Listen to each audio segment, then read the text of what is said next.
Welcome to Tech Binary Brew.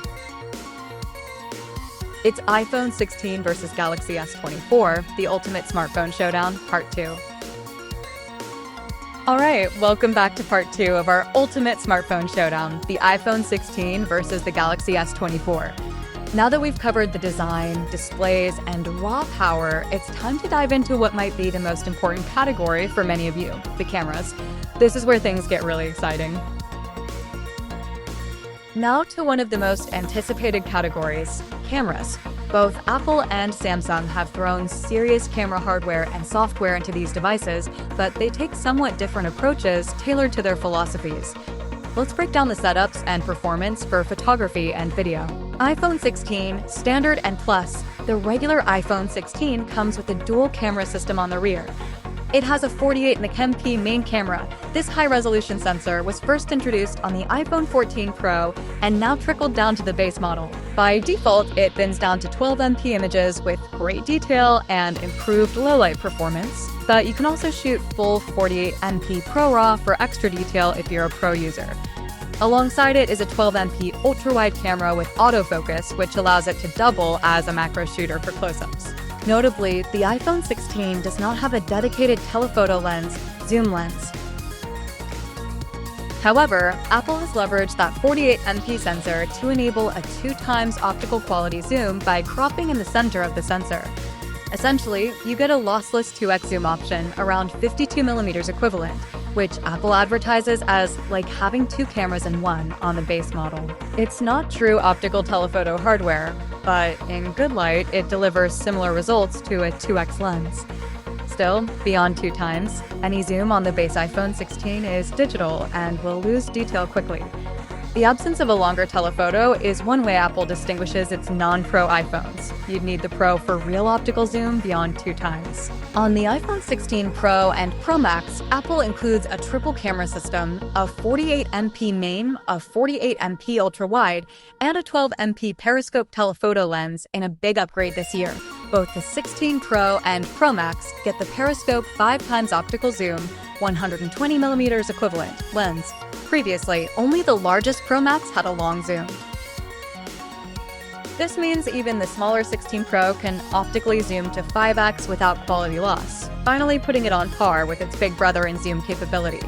That's a win for those who prefer a smaller Pro phone with no camera compromise. The ultra-wide on the Pros also got a bump to 48 MP resolution, providing sharper wide shots and better low-light performance for those dramatic landscape shots or tight interior photos.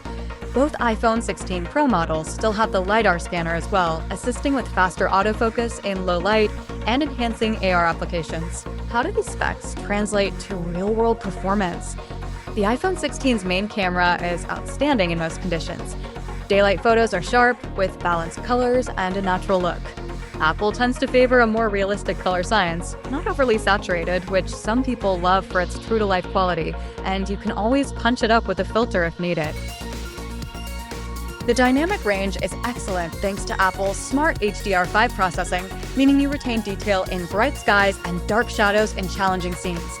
In low light, the larger sensor and Apple's night mode work together to produce bright, detailed images with minimal noise. You can handhold night shots of cityscapes or indoors and get impressively crisp results. The iPhone 16 Pro Max with that 5x telephoto opens up new possibilities. You can zoom in on distant subjects like wildlife or a concert stage with much more clarity than before.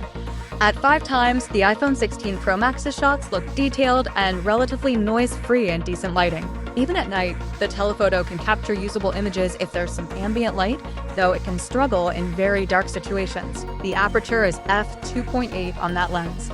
Apple doesn't chase crazy zoom numbers. Max digital zoom is around 25x on the Pro Max, but up to 5x optical and maybe 10x digital, it's quite good.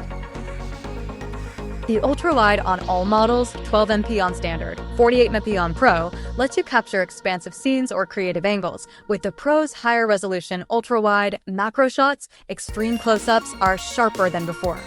Macro photography is notably improved on 16 Pro because of that pixel-dense ultra-wide. Those flower and insect close-ups have more detail now. Apple has also added some new software tricks for photography. A big one they tout is the new camera control button on the side, as mentioned, which gives a physical shutter feel, making it easier to capture steady shots one-handed. Apple's camera app remains clean and simple, but under the hood, computational photography is doing a lot. Features like Photonic Engine and Deep Fusion optimize texture and detail. Photographic styles introduced earlier let you choose a tone profile, rich contrast, vibrant, etc. that the camera will use every time, effectively letting you customize the look of your photos. On the iPhone 16 series, Apple introduced an updated styles processing feature that can intelligently adjust things like skin tones or shadows to your preference before you even shoot, giving enthusiasts more control over the final image character. Portrait mode also got smarter background blur and now automatically captures depth info, even if you didn't explicitly go into portrait mode. You can add the bokeh effect after the fact on any person/pet photo. Another unique capability, the iPhone 16 Pro can capture spatial videos, stereoscopic 3D videos, using its two main cameras, which will be viewable on Apple's Vision Pro headset. Apple even enabled the standard iPhone 16 with its vertical dual lenses to capture short spatial videos as a teaser for the Vision Pro. This is a niche feature, but if you're excited about VR/AR, it's something to note. Samsung's phones don't have an equivalent built-in 3D video feature. Now, on to the Galaxy S24's cameras. Samsung takes a slightly different approach. More megapixels, more lenses in the Ultra, and typically more saturated, contrasty processing that yields images that pop right out of the camera app. Great for social media. The Galaxy S24, Base, and S24 Plus each come with three rear cameras, a 50MP main camera, a 12MP ultra-wide, and a 10MP telephoto with 3x optical zoom. This is a similar setup to the S23, giving you a versatile trio of perspectives. The main shooter bins to 12MP by default and delivers bright, vibrant shots. The star is the Galaxy S24 Ultra, which has a quad camera system on the rear. It boasts a 200 megapixels, yes, 200 megapixels, a 12MP ultra-wide, and two telephoto cameras. One is a 50MP telephoto at 5x optical zoom, and the other is a 10MP telephoto at 3x optical. Samsung changed the Ultra's telephoto setup this year. Instead of last year's 10x periscope, they opted for a 5x zoom lens, but with a much higher resolution sensor, 50mm. The result is you still get a long-range optical zoom. 5x is roughly 120mm, similar to iPhone's 5x, but with extra detail that can be cropped further. The Ultra can digitally zoom up to 100 times space zoom using AI to sharpen the image. At extreme zoom, images are more for bragging rights than print quality, but it's fun to have. You can legitimately read distant signs or capture the moon with some AI enhancement magic at 30x or 100x, something the iPhone simply can't match and reach. The inclusion of a dedicated 3x lens on the Ultra is also nice for medium-range portraits. It gives a flattering perspective for shots of people without having to be right up close. In practice, the Galaxy S24 Ultra's 200MP main camera is a beast. By default, it combines 16 pixels into one, effectively shooting 12MP photos with excellent detail and low noise. If you want, you can turn on 50MP or full 200MP mode to capture an incredible amount of detail, useful for landscapes or cropping later. Colors from Samsung's cameras tend to be more saturated and contrasty than Apple's. The sky might appear a bit bluer, grass a bit greener. Many users love this punch, as it makes photos look lively without editing. Dynamic range is very wide, especially with Samsung's improved image processing and use of AI. The phone can sometimes aggressively brighten shadows and amp up colors, yielding a striking image, though not always true to life. This is largely a matter of taste. If you want a photo ready to share with no tweaks, Samsung's output often satisfies. If you prefer a neutral starting point or do post-editing, Apple's approach might appeal more. The Galaxy S24's low-light performance is greatly helped by that large main sensor and night mode. When light is scarce, Samsung's multi-frame processing kicks in, and you'll get bright photos, though sometimes with a bit of that characteristic Samsung smoothing or yellowish cast. The iPhone and Galaxy are both excellent in low light. Depending on the scenario, one might do better with color accuracy, often iPhone, while the other might produce a brighter image by default, often Samsung. Both have optical image stabilization on their main lenses, and others, to keep night shots steady. One area Samsung pushes ahead is zoom at night. Thanks to AI, the S24 Ultra can take surprisingly decent 10x or even 30x night shots of, say, a city skyline or moon, something the iPhone can't attempt beyond 5x with much clarity. The ultra-wide cameras on both phones are comparable at 12 MP, aside from iPhone Pros being higher res. They both capture a 120-degree field for expansive shots. Samsung's ultra-wide doubles as a macro as well, but historically iPhone's macro mode via ultra-wide with focus pixels has been a tad sharper. Now with 48 MP ultra-wide on iPhone Pro, the macro award tilts toward Apple for detail. Still, Samsungs are very capable. You'll get great group photos or dramatic wide angles from either device. For video recording, Apple's iPhone has long been considered the king, and the iPhone 16 continues that tradition. It can shoot up to 4K 60 frames per second video on all cameras with rock-solid stabilization and some of the best dynamic range in video. New this year, the iPhone 16 Pro models can shoot 4K at 120 frames per second slow-motion video for incredibly crisp slow-motion footage, a first for iPhone, great for action shots or artistic slow-mo moments. Apple's cinematic mode, portrait mode video, is available in 1080p, and now 4K on the Pros, letting you do depth-of-field focus pulls between subjects like a movie. And if you're a pro, the iPhone 16 Pro supports ProRes video recording and even log encoding for maximum editing flexibility. By contrast, the Galaxy S24 is no slouch in video. It can shoot 8K video at 30 frames per second on the Ultra, and likely on the base as well, thanks to Snapdragon's capabilities. The 8K footage is incredibly detailed, though most people don't need that resolution and might stick to 4K. Samsung's 4K video is much improved. It's sharp and colorful, and Samsung offers. If you're into vlogging or capturing a lot of videos of kids, pets, sports, etc., both phones will serve you extremely well. But serious videographers still often lean iPhone for that edge and consistency and the wider ecosystem of video apps. On the front camera, Apple gives a 12-megapixel TrueDepth camera, f1.9, on the iPhone 16. It supports 4K 60 video, cinematic mode, and all the usual FaceTime and selfie duties. It's great at natural skin tones and has deep fusion to enhance detail in medium light. Samsung's Galaxy S24 has a 12MP selfie camera, f2.2, dual pixel AF, across the lineup. It also can do 4K video and has fun features like wide selfie mode for group selfies. Samsung tends to add a bit of smoothing by default, beauty filter, but you can turn that off. Both front cameras are excellent. The iPhones might handle tricky backlighting a bit better with HDR, while the Galaxy's is wide and sharp, especially now that it has autofocus for crisp selfies. Bottom line on cameras, if you want versatility and zoom range, the Galaxy S24 Ultra is hard to beat. A 200MP main sensor and up to 10x optical with 2 telelenses means you can capture everything from ultra-wide landscapes to far-off details.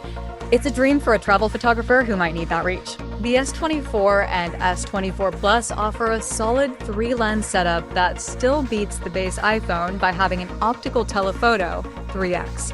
On the other hand, the iPhone 16, especially Pro models, deliver consistently great results with less need to tinker. Apple's image processing aims for realism and balanced exposure, and the new camera button and intuitive app make it easy to reliably get the shot. The iPhone 16 Pro's 5x zoom finally levels the playing field on telephoto reach, at least against the 5x on Samsung still has that secondary 3x for intermediate zoom quality. If your focus is video, the iPhone still has a slight edge in overall quality and features, like cinematic mode and ProRes. If your focus is high-resolution photography and extreme zoom, Samsung takes the lead, with 50MP and 200MP options and up to 100 zoom. Both have strong ultra-wide and macro capabilities, and both use AI to enhance photos in clever ways, like Samsung suggesting better composition or Apple letting you refocus portraits after shooting. It's genuinely hard to declare a clear winner. It comes down to your usage. Casual shooters will be happy with either. Point either phone at a scene and you'll get a stunning photo. Enthusiasts might appreciate Apple's color science and video, or alternatively Samsung's flexibility and fun features, single take mode, astrophotography mode, etc., which Samsung offers. It's a win-win. These are two of the best camera phones on the market. Battery life and charging. All the power and features in the world don't mean much if the phone can't last a day. Thankfully, both the iPhone 16 and Galaxy S24 make big strides in battery life and charging speeds, so battery anxiety should be minimal with either device. Starting with iPhone 16, Apple managed to increase the battery sizes across the lineup this generation. The standard iPhone 16 has about a 3,561 mAh battery, roughly 6% larger than the iPhone 15's. The iPhone 16 Plus packs a 4,674 mAh battery, also larger by about 6.6% from last year. In the Pro series, the iPhone 16 Pro has 3,582 mAh, a nearly 9% jump, and the Pro Max goes up to 4,685 mAh. Coupled with the efficiency of the A8 chain chip and iOS optimizations, this means battery life has improved significantly. Apple's own ratings say the iPhone 16 gets up to 22 hours of video playback on a charge versus 20 hours on iPhone 15. In practical terms, the iPhone 16, 6.1-inch, can comfortably last a full day of normal use. Think 6-7 hours of screen on time doing a mix of social media, web browsing, messaging, some camera use, etc. The iPhone 16 Plus and 16 Pro Max are multi-day endurance champs for lighter users. They can push well into a second day because of their larger batteries. For example, the 16 Pro Max is rated at 33 hours video playback versus 29 hours on the 15 Pro Max, one of the best in the industry. Even power users will find it hard to kill the Pro Max before bedtime screen on times of 8 to 10 hours are achievable. Importantly, standby drain on iPhones is minimal thanks to Apple's tight integration. If you leave your iPhone idle overnight, it might lose only a few percentage points. This is part of that ecosystem efficiency where an idle iPhone doesn't get rogue background processes draining it. On the Galaxy S24 side, the battery capacities are also robust. The base Galaxy S24 carries a 4,000 mAh battery, the S24 Plus has 4,900 mAh, and the S24 Ultra a 5,000 mAh pack. These are roughly on par with last year. S24 got a slight bump from S23's 3,900 to 4,000 mAh. In day-to-day use, the Galaxy S24 can also easily last a full day. The Snapdragon 8 Gen 3 is quite power efficient for normal tasks, and Samsung's One UI software has gotten better at not chewing through battery in standby. The S24 Ultra with 5,000 mAh is expected to last all day and then some. Similar to iPhone Pro Max in usage time, it's designed to be a workhorse. Screen on time for the Ultra can reach 7 to 9 hours in a day of mixed use. One thing to note, because the Galaxy S24 phones have high refresh displays, they can draw more power when running at 120 Hz constantly. However, the adaptive nature means they slow down to 1 Hz or 10 Hz on static content, saving juice. If you force 120 Hz all the time, expect a hit to battery life. In most auto modes, Samsung tunes it well so you get smoothness when you need it and battery savings when you don't. Both the iPhone 16 and S24 handle 5G, navigation, and other battery-intensive tasks efficiently. If you're streaming a lot of video or using the camera continuously, the larger models of each brand obviously fare better due to bigger batteries. But even a smaller iPhone 16 and Galaxy S24, 6.1 to 6.2-inch size, should get through a standard day for the average user. When you do need to charge up, here's where some big changes come in. Apple has finally improved charging speeds on the iPhone 16 series. All iPhone 16 models now support up to 45 FW-wired fast charging via the USB-C port, a huge jump from the roughly 27W cap of iPhone 15. In practice, Apple still advertises the usual, 50% in 30 minutes with the 20W or higher charger, but independent reports and regulatory info show the devices can draw up to 45 ohms with the capable charger. Real-world tests indicate it may peak around 35W sustained, but nonetheless, the iPhone 16 juices up faster than any previous iPhone. That means less time tethered to the wall, very welcome for Apple users. Additionally, MagSafe wireless charging got a boost to 25W on iPhone 16, up from 15W before. If you have Apple's MagSafe Puck and a strong enough adapter, you can wirelessly fast charge the iPhone much quicker now too. So whether plugging in or going wireless, the iPhone 16 has narrowed the charging gap with Android rivals. One small note, Apple uses USB-C now, good riddance Lightning, but the standard iPhone 16 still has USB 2.0 data speeds. The faster USB 3.2 is reserved for Pro models for data transfer. This doesn't affect charging though. Samsung's Galaxy S24 has had fast charging for years and continues with its solid speeds. The Galaxy S24 base supports 25 wired charging. It's actually a bit of a shame the base model is capped at 25W. Samsung differentiates here, while the S24 Plus and S24 Ultra support up to 45 wired charging. In practice, using a compatible USB-C PPS charger, you can charge the S24 Ultra from 0 to 50% in around 25 minutes and fully charge in roughly an hour. The base S24 at 25W is a tad slower, about 50% in 30 minutes, 70 minutes for full charge. So Apple actually leapfrogging to the 55W means an iPhone 16 can nearly match a Galaxy's charging speed now.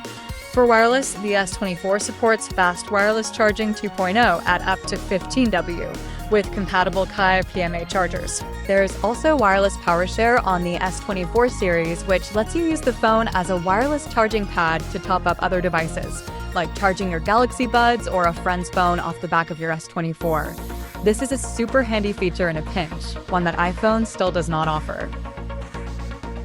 So Samsung gets a point for that unique reverse wireless charging ability.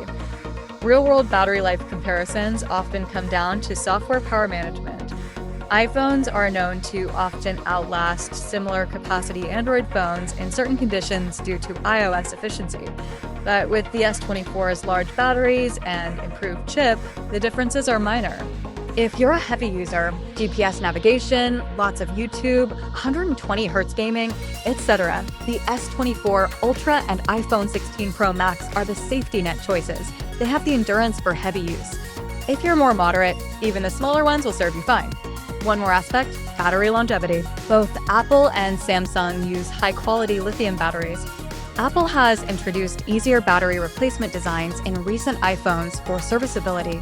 Samsung's batteries are also replaceable by service centers. As for software, Samsung made headlines by promising up to 7 years of security and OS updates for the S24 series, meaning they are expecting users to potentially keep these phones a long time. Apple likewise supports iPhones for around 5 to 6 years with iOS updates. So both companies expect the batteries to last. Typically, after 2 to 3 years heavy use, you might notice some capacity loss and could replace the battery to extend life. In summary, both phones deliver all-day battery life and have faster charging than previous generations. The iPhone 16 offers slightly less absolute capacity, but iOS's optimizations and the new 45W charging make it a non-issue for most. The Galaxy S24, especially the Ultra, offers a bigger gas tank and useful perks like reverse wireless charging. Unless you're constantly away from chargers for 2 days straight, both phones have you covered in the battery department. It's nice to see that choosing a feature-packed phone no longer means sacrificing endurance. Here you get both. Oh, when it comes to cameras, both the iPhone 16 and Galaxy S24 are packing serious heat. Apple brings intuitive simplicity, superb video, and that brand new camera button for effortless shooting. If you're into realism, consistency, and cinematic video, the iPhone's your go-to. Samsung, on the other hand, is all about range and impact. The S24 Ultra's insane zoom and ultra-detailed 200MP sensor give it unmatched versatility. And if you want Instagram-ready shots right out of the box, it delivers every time. Honestly, there's no wrong answer here. It all comes down to what you value most. Natural versus vivid photos, video versus zoom, simplicity versus flexibility. But don't go anywhere because in part 3, we'll talk about something just as critical: battery life, charging speed, and software experience. Trust me, what we're about to uncover might be the final tiebreaker. So if you haven't yet, smash that like button, drop a comment on your favorite mobile camera feature, and subscribe so you don't miss the final round of this flagship face-off. We'll see you in part 3, and things are only heating up.